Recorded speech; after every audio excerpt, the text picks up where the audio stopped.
It's good to see you all here today. It's good to see Jeff, Judy, and Sheila. You all left town. I didn't know you was gone. About 2 weeks before I found out you moved. We missed you, I tell you that much. We're studying right now some of the fundamental principles of New Testament Christianity. This is lesson 12. I'll get one more and we'll have a Bible class book, won't we? The Church of the Bible, part 2 is what we're going to be thinking about. What was read just a moment ago, Matthew 21:25, Jesus said the baptism of John, where was it from? He was talking to the chief priests, elders, and all those guys. They were trying to set him up, catch him, confuse him somewhere along the line. And he turned the tables on them with this question. Simple little question, but they couldn't answer the question. Or I should say they wouldn't answer the question. Baptism of John, where was it from? Was it from heaven or from men? It's only two possible answers. Jesus was a great logician. This is referred to in the science of logic as the law of the excluded middle. A thing either is or it is not. And this is his question. Which was it? Did John's baptism originate with men, or did it originate with God? Well, if it originated with men, it would have been by natural means, the baptism. If it was originated by God, it, of course, would have been a miraculous announcement to the world. Now, let's take this same question and put it in modern clothing. Christianity, where was it from? Was it from heaven or was it from men? How do we answer the question? How do we prove our answer? You know, you can't just spout out an answer. You gotta be able to prove the answer once you've said it. We believe, of course, that it came from heaven. Now, how do we prove it? When I speak of Christianity, I'm referring to the primitive Christian system, not what we see today. What you see today is not primitive Christianity. What you see today isn't Christianity at all. As a matter of fact, it's a mess. The religious arena is. It's just a mess. I don't know what else to say about it. You have to be baptized. You don't have to be baptized. You can play music. You don't have to play music. And the list goes. Eat the Lord's Supper on Saturday. You must eat it on Sunday. And we're all one. We don't agree on anything, but we're all one. We're all in fellowship. We all are of the same faith. Lie after lie after lie after lie. It's not true. Everybody knows it's not true. The Christendom is so divided. It's just absolutely beyond reason. But you're not supposed to say that because it's politically incorrect and it just doesn't sound good. Well, when I talk about Christianity, I'm talking about the primitive system. I'm talking about what you read about in the Bible. Now, things are different. Today we drive cars and we fly in airplanes. I understand that. But when it comes to the principles of New Testament Christianity, none of it has changed. None of it. What was given in the first century is still applicable today. God's law on marriage, for example, has not changed. Jesus said that there was one man for one woman. That hasn't changed. 2,000 years have come and gone. And that same law still exists today. But it's different today. It's okay, I mean, if you get divorced and get remarried. It's okay if you want to trade in your wife for a younger model. You can do whatever you want to do. It doesn't matter. It's okay. The preachers do it. A preacher, he's on his third wife. Why? Well, each time he gets one a little bit younger. Well, that's okay. Everybody does it. Nothing wrong with that. Jesus' law still applies today. I don't care if you're a preacher or who you are. One man, one woman, for life. It's simple. It doesn't take a rocket scientist to figure it out. That's why people don't like it.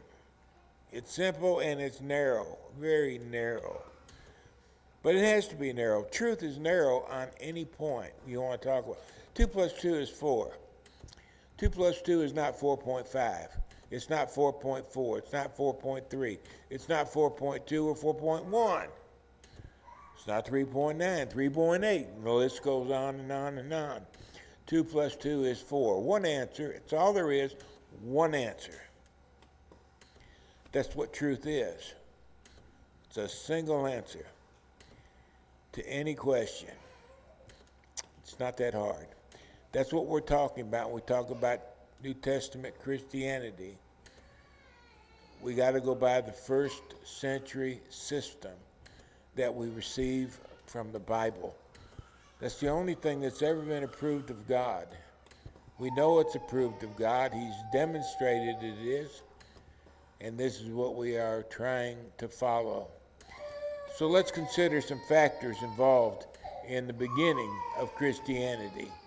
These things help establish whether or not the Christian system is from heaven or men. And that's what we're wanting to do, is make that very point.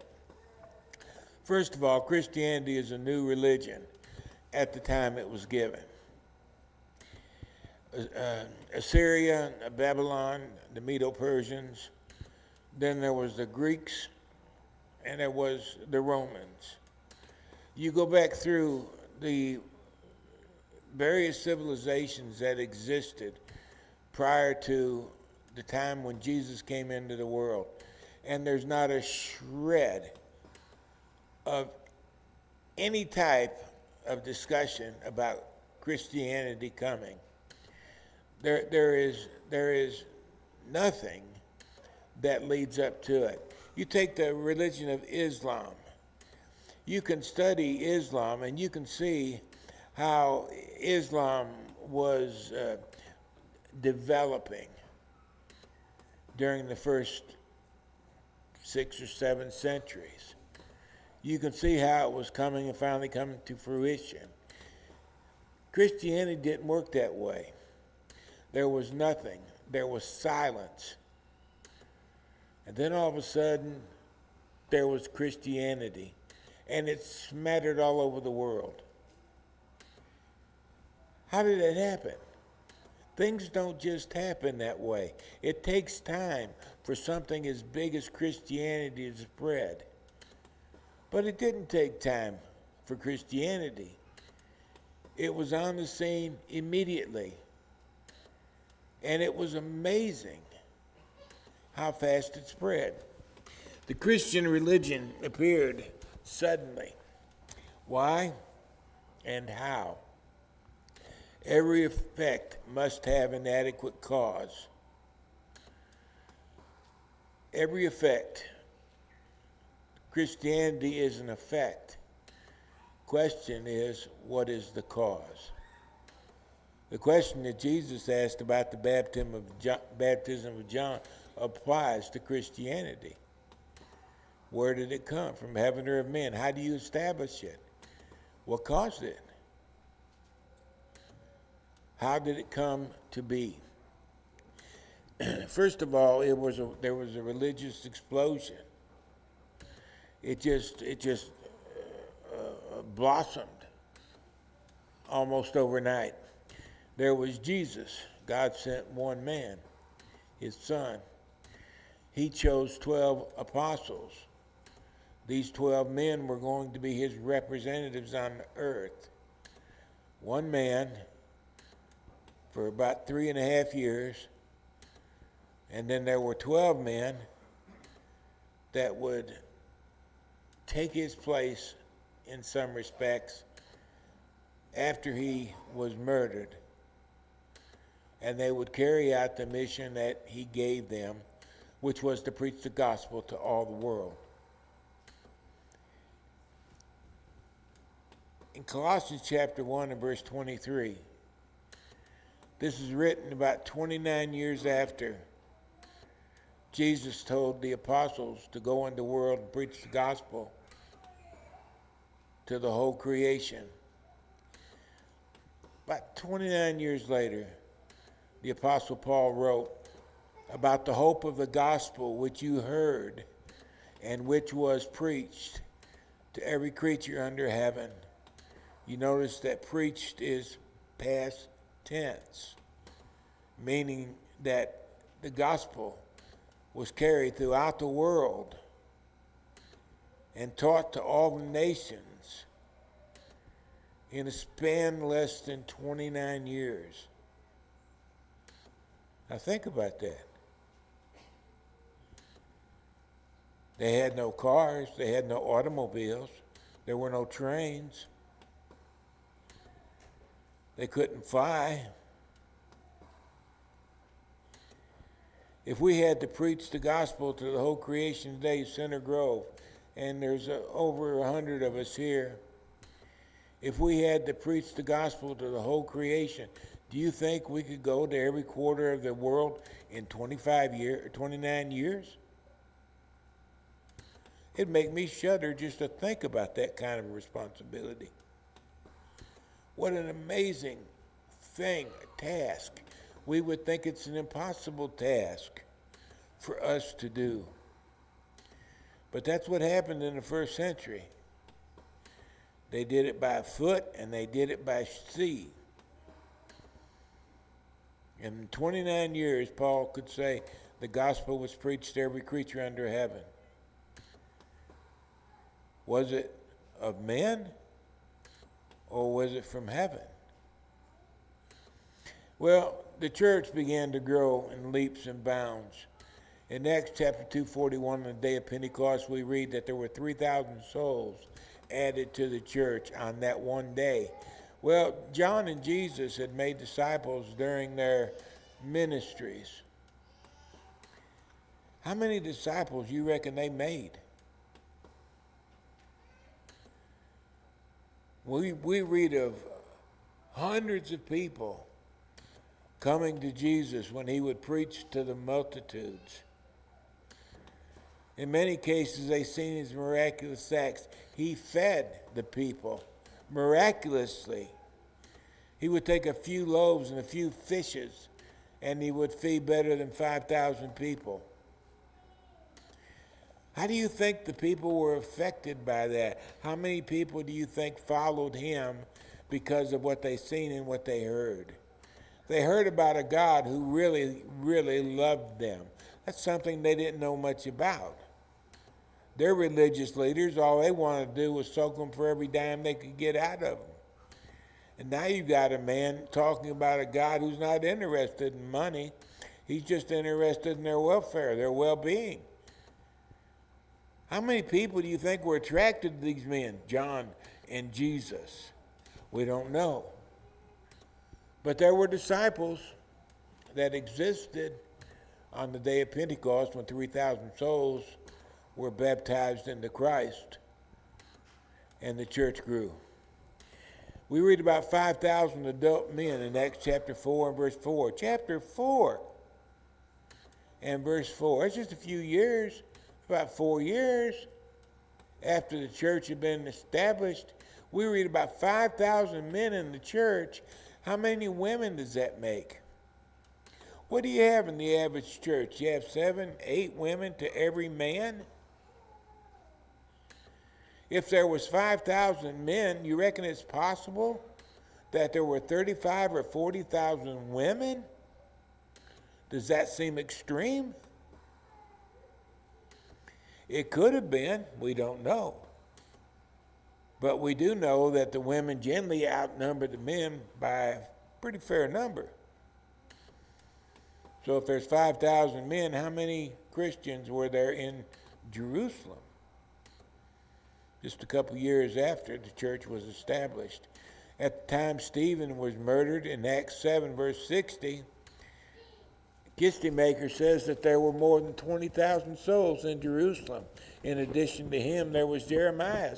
He came up with about pretty much the same number as Kistemaker did.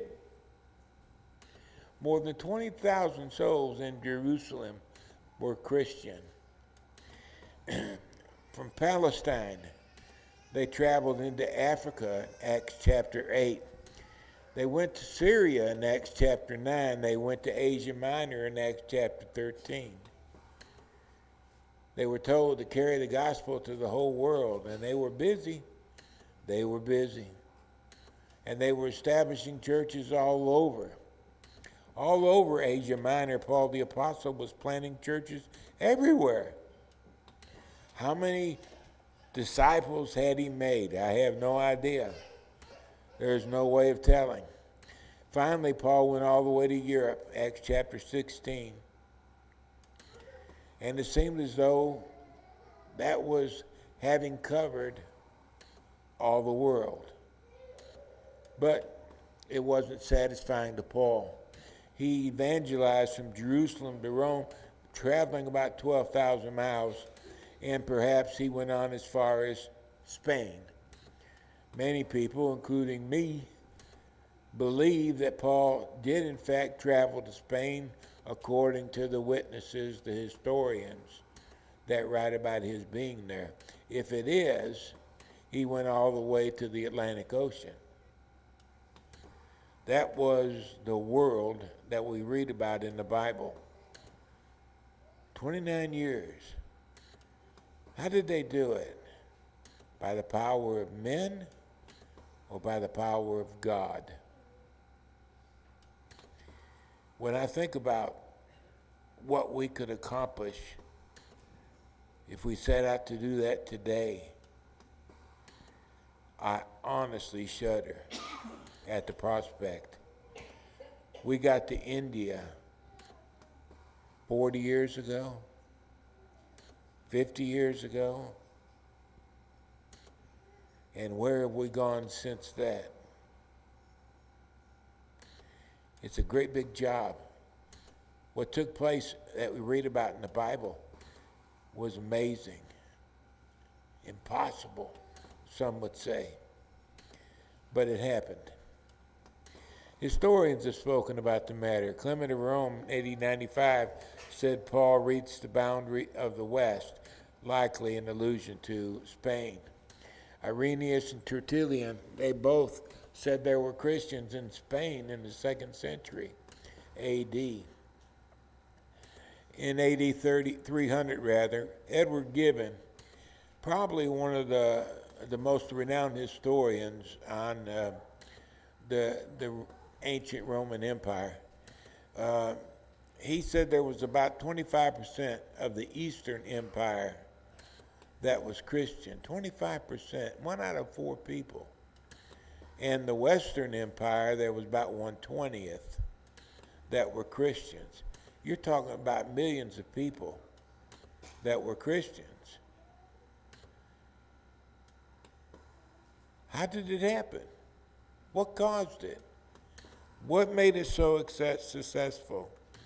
Was it of heaven or of men? Beneath the city of Rome, there's about 600 miles of galleries and catacombs. There's been found down there somewhere between 1.75 and 4 million graves. You know, the Christians had to go underground in Rome. They basically lived down there. And they were buried down there. And their graves have been found. Blickott estimates that in the Middle Empire, more than 20% of Rome's citizens were Christian. 1 out of 5 in the city of Rome was Christian. You know what it was like living in the city of Rome as a Christian? It was so bad you had to hide. That's what they were doing underground. They were hiding. 1 out of 5 people were Christian, according to him. And they were living in a very dangerous environment. As the Caesars changed, so did their life expectancy. Sometimes there'd be a Caesar who wanted to extinguish all the Christians, and he would do his very best to try to destroy them. And then there'd be another one who'd take the pressure off for a while, and he wouldn't allow the Christians to be persecuted.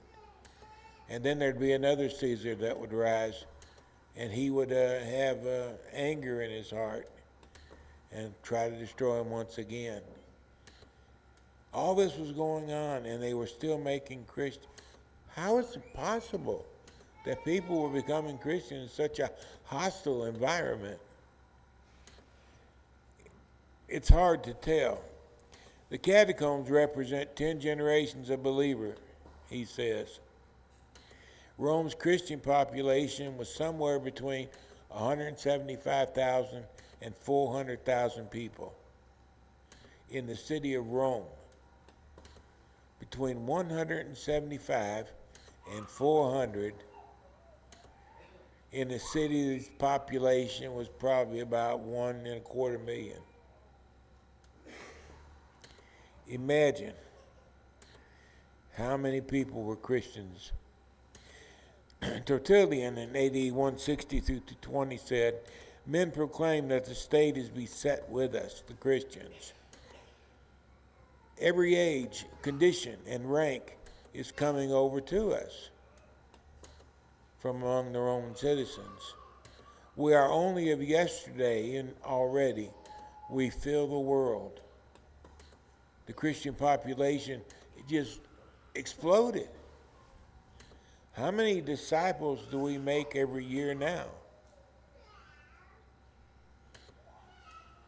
And look at how many they were making then. Was it of men or was it of God? How did they do that? How could it possibly happen?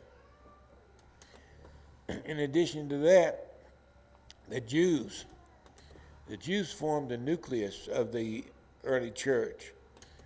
They were the first to become citizens of the kingdom of God. Jesus made the claim of being divine on a number of occasions. He declared he was God in the flesh. Now, the Jews were strict monotheists. They've always been that way. They would only believe one God. Rather than bow the knee to a Caesar or bow the knee to Baal or Balaam or whatever, the Jews refused. They served one God and one God only. And here came Jesus, and he claimed to be God. What would it take to make a person who believed in one God in heaven? What would it take to make them believe that Jesus was God on the earth? What did they see? What did they hear? What did they know about Jesus that convinced them that, yeah, he is God? He's the God that our forefathers have bowed the knee to for 2,000 years. How much persuasion would it take? They saw the evidence, obviously, and they followed him. Thomas probably expressed the feeling of all the apostles, "My Lord and my God." God became flesh, and they believed it.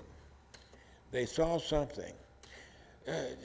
The Christianity began in a very unlikely place, obscure country called Palestine. People would have said, "What's a Palestine?" Nobody knew what a Palestine was. Palestine used to be the name of a certain Philistine village. In AD 135, Hadrian, the Roman emperor, he declared that this was now the new title for Judea. It would be called Palestine, after that ancient pagan city. When you look at Palestine on a map, it's very small. It's about 150 miles north to south. From west to east, it's about 45 miles at its widest point. This is Palestine. This is Judea, Israel, with a tiny speck on the map. It's about 10,000 square miles, which makes it smaller than the state of Massachusetts. It was conquered by the Roman commander Pompey in 63 BC. In AD 4950, Claudius Caesar expelled 20,000 Jews from Rome, according to Acts 18:2, because the Jews were so unsettled, rebellious, unwilling to go by the law. And he made 20,000 leave the city. The Jews expected a political Messiah, John 6:15. They tried to make Jesus king by their own power. But he was a spiritual leader, John 18:36. They were looking for a king who would deliver them from Rome. No longer would they be under Roman bondage, because their Messiah, who would ride a white charger, would lead a great army, and Israel would be free, like it was in the days of Saul, David, and Solomon. Israel would be a mighty empire one more time. And then along came Jesus, riding on a donkey, followed by a bunch of poor people. He was everything they weren't looking for.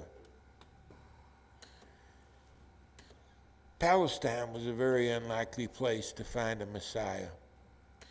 An unknown place with rough terrain, troubled, angry, very violent people. Palestine was a place nobody wanted to go. It's a place nobody wanted to know. It was the armpit of the world, as far as most people were concerned. How did the Christian explosion take place in such an obscure place? Of all places. Rome, I can see. But Israel. There was also a very unlikely leader, Jesus.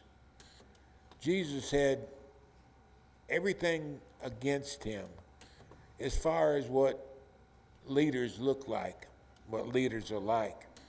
In Isaiah 53 and verse 2, the prophet was speaking about Jesus, and here's what he would be like. He said he had no form or majesty that we should look at him, and there was no beauty that we should desire him. There was nothing about Jesus that attracted people to him. He wasn't a pretty man. Sometimes, especially in politics, men get elected because they're pretty. They got a pretty face, and they got a strong body. They look like a warrior. Boy, that man looks like a president to me. He looks like there's been, I'm no telling how many votes have been cast simply because somebody was good looking. What about it? I mean, it's hard to understand things like that. But it's always been that way, and it still is. Well, Jesus didn't have any of those attributes. He wasn't pretty. Matter of fact, most likely he was probably ugly. He probably wasn't too big. He was probably very skinny. He was a healthy man. He was strong for who he was. He was a Jew, an average old Jew, a Jew among Jews. They all look pretty much alike. Nothing special, nothing to draw him out of the crowd. A very unlikely leader. In William Manchester's best-selling biography of American Caesar Douglas MacArthur, he referred to MacArthur, he referred to his statesman, manly appearance on 70 pages in that book. It was a very important that he wrote about it. What do you read about Jesus in the New Testament? His appearance, what he looked like, how strong he was, how majestic he looked. Not a word. Not a word. I don't think we could pick him out of a lineup if we had a chance. In his favorite speech on St. Helena, Napoleon exclaimed, "I know men, and I tell you that Jesus Christ is not a man." Superficial minds see a resemblance between Christ and the founders of empires and the gods of other religions. That resemblance, it doesn't exist. He doesn't look like no hero of any sort. There is between Christianity and any other religion the distance of infinity. Jesus had something that no other leader had. Whether it be Alexander, Caesar, Charlemagne, or myself, we all founded empire. Macho men. But upon what did we rest the creations of our genius? Upon force. You follow us or you die. And they built great empires. Jesus built a great empire. Jesus alone founded his empire on love. And at this hour, millions of men would die for him. The same is true today. Many millions would die today for a man they've never seen, a man who does not have any of the characteristics of famous world leaders.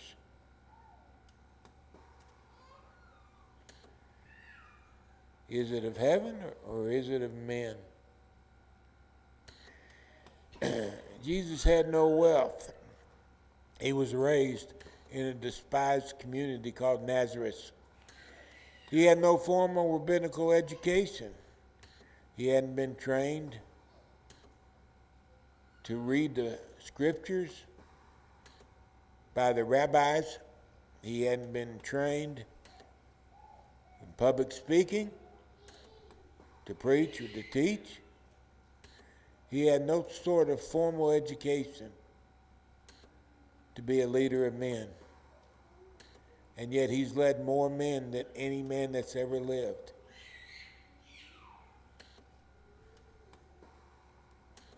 His hometown showed him little respect. They tried to kill him, actually, because he made them angry. Yet he changed the world. How did he do it? The following tribute is credited to Philip Brooks. He's the guy that wrote "O Little Town of Bethlehem." And here's what he had to say. He was born in an obscure village, the child of a peasant woman. He grew up in another village where he worked in a carpenter's shop until he was 30. Then for 3 years, he was an itinerant preacher. He never wrote a book. He never held office. He never had a family or owned a home. He didn't go to college. He never visited a big city. He never traveled 200 miles from the place where he was born. He did none of the things that usually accompany greatness. He had no credentials but himself. He was only 33 when the tide of public opinion turned against him. His friends ran away. One of them denied him. He was turned over to his enemies and went through the mockery of a trial. He was nailed to a cross between two thieves. While he was dying, his executioners gambled for his garments, the only property he had on this earth. When he was dead, he was laid in a borrowed grave through the pity of a friend. 19 centuries have come and gone, and today he is the central figure of the human race. All the armies that ever marched, all the navies that ever sailed, all the parliaments that ever sat, all the kings that ever reigned, put together have not affected the life of man on this earth as much as this one solitary life. Was he of heaven, or was he just a man? I've got so much more I'd like to tell you, but my time's up. This is just a very, very small sampling of the evidences that we have of the miraculous beginning of New Testament Christianity, the church that Jesus built. He built one, not two. He built one. And in the church that he built, there is salvation. Jesus made but one promise. He would be the Savior of his church. He never promised to save anybody else's church. He only promised to save his church. That's where salvation is found. That's what makes studies like this so very important. I want to go to heaven. And in order for me to go to heaven, I had to quit being what I was and become a New Testament Christian. Because where I was headed was straight to hell. And I understood that.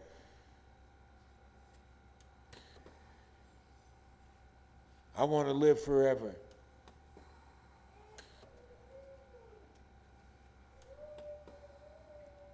I would to God you did too. Look inside yourself. Find out what you want out of life. Find out what you want to conquer in life. Find out what you want to be in life. You can achieve what you need to achieve if you set your sights on the right thing. Choose life over death.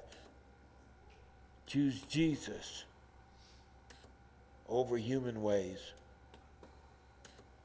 Because his way is the way to life. If you're not a Christian, you are to believe that he is the Son of God. The proof is abundant. The proof is overflowing that Jesus is the Son of God. You need to resolve to stop sinning. Confess his name before others without hesitation. Be buried in water for forgiveness of sins. As Christians, sometimes we stray from the right path. And we know it. And we feel guilty because of it. We can ask God to forgive us. He's promised he would. If you need the prayers of the church, I plead with you to look into your heart, to come while together we stand and while we sing.